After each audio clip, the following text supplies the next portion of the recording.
Here's how to play times table battleships, a great game for practicing times tables in a fun play-based way and also practicing how to say and use coordinates too.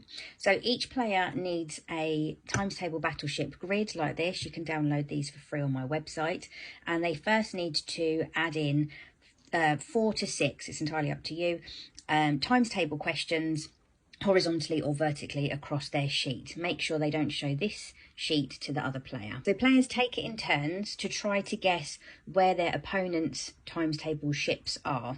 So I would use a different coloured pen for this. Player 1 can go first, and they might say B9 as one of their coordinates. If we look at player 2 has got a ship at B9, and player 2 would have to say hit 6. So they've hit and they've written the number 6. So they need to put that in the B9 coordinate. They've hit a ship, so that means they get to have another go. If they'd missed and they didn't hit one of the ships, then it goes to player 2 and they take their turn to have a go and see if they can find a ship.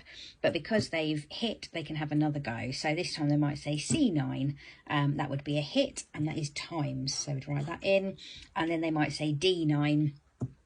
And they've hit it again, and with the number 4, because it matches up with that one there. In order for them to completely sink the ship, they have got to then say the answer to that question. So then they've got to say 6 times 4 is 24, and then player 2 would say hit and sunk, and they could always draw a line through it like that to say that they've sunk the ship as well.